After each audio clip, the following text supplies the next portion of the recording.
¿Sabías que uno de los manuscritos más antiguos y enigmáticos de la Biblia ha estado celosamente guardado durante siglos en la Biblioteca Vaticana? Descubre los secretos y controversias del Códice Vaticanus en nuestro video de hoy. El Códice Vaticanus es uno de los más antiguos manuscritos conservados de la Biblia, ligeramente anterior al Codex Sinaiticus y probablemente copiado, como aquel, durante el siglo IV.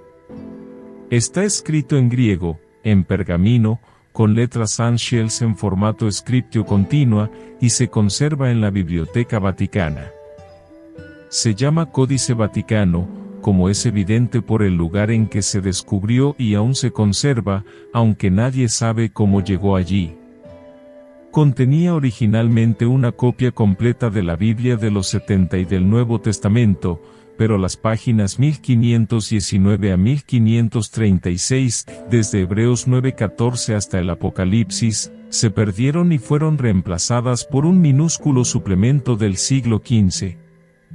El manuscrito ha estado en la Biblioteca Vaticana, fundada por el Papa Nicolás V en 1448, desde que se tiene noticia de él, y aparece en el catálogo más antiguo de la biblioteca, elaborado en 1475. Tomando en cuenta que el códice fue descubierto antes de que el Textus Receptus viera luz por Erasmo, cabría preguntarse por qué no uso o copio de este. Seré claro y directo: este manuscrito fue celosamente mantenido en secreto y resguardado. Podemos especular que sería por el tema que nos toca. Versículos omitidos en el manuscrito del siglo III sería polémico, como lo son hoy día para las denominaciones, desdeñando así muchos manuscritos antiguos del canon de las Escrituras. Por tal razón no fue sino desde principios del siglo XVI, que los eruditos reconocieron la importancia de este manuscrito en lengua griega. En 1669, la Biblioteca Vaticana preparó una comparación de porciones del códice. Pero luego, durante los siguientes 150 años, no se sabe nada del manuscrito, que cayó en el olvido. Luego, en 1809, Napoleón se apoderó de Roma y se llevó el códice a París, donde sería examinado por el erudito Leonard Hugh. Al caer Napoleón, en 1815, el códice fue devuelto a Roma. No obstante, según cuenta el respetado crítico textual Sir Frederick Kenyon, en un viaje a Roma, en 1866 se le permitió, al biblista, Konstantin von Tischendorf, uno de los más antiguos experto biblista que aportó a las traducciones, numeración manuscrito, etc. Para la época, que lo revisara durante 6 horas, tras haber esperado varios meses. En 1845 se autorizó al gran erudito inglés Tregelles que lo viera, pero sin copiar nada.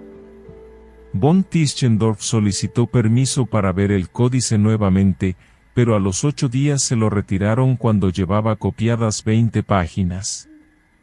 Aún así, debido a su insistencia, consiguió examinarlo por 6 días más. En total lo tuvo a su disposición en periodos de 3 horas durante 14 días, explica Kenyon.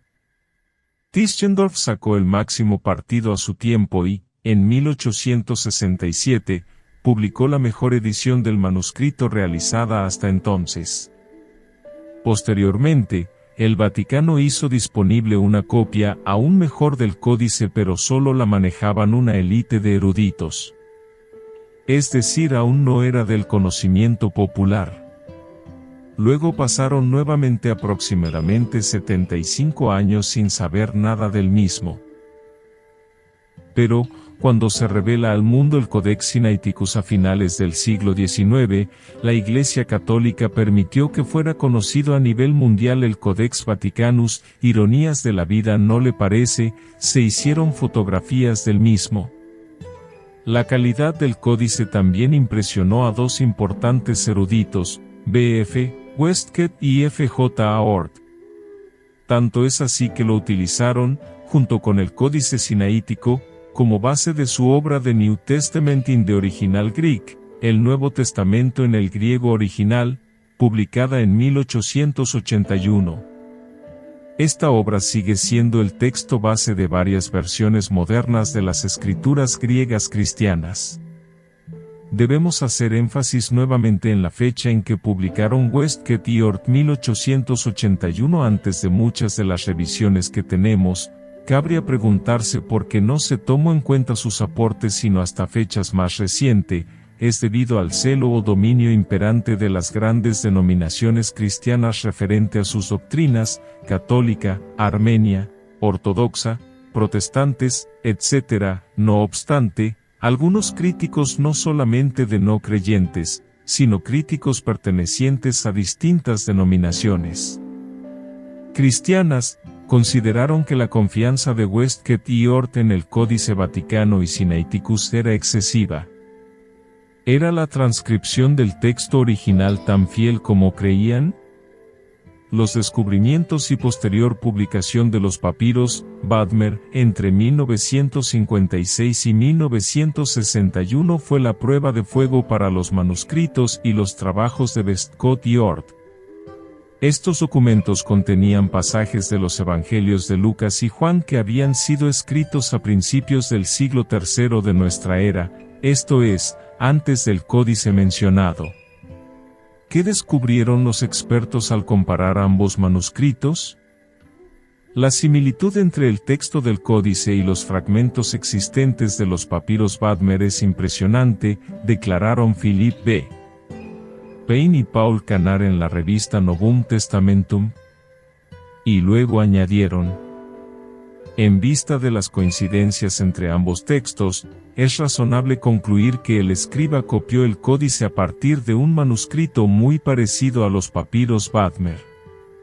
Dicho manuscrito, por tanto, debía de ser muy antiguo o estar basado en uno muy antiguo.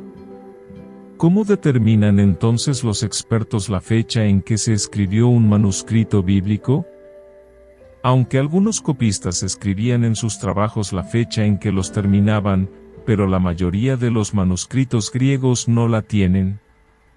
Entonces los estudiosos se basan en el estilo de escritura que, al igual que la lengua y el arte, varía de una generación a otra.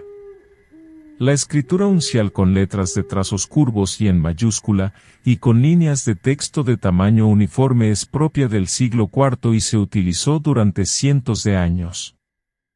Así pues, al comparar cuidadosamente los manuscritos Anschels que tienen fecha con los que no la tienen, se puede determinar con más precisión cuándo se escribieron. Obviamente, este sistema tiene sus limitaciones, pero como aclaró el profesor Bruce Metzger, del Seminario Teológico de Princeton, la caligrafía de una persona varía poco a lo largo de su vida, por lo que es imposible precisar la fecha de un documento, pero aún así podemos darle un margen de error de 50 años. Así y todo, gracias a un minucioso análisis, la gran mayoría de los eruditos concuerdan en que el Códice Vaticano y otros del mismo estilo se escribieron en el siglo IV.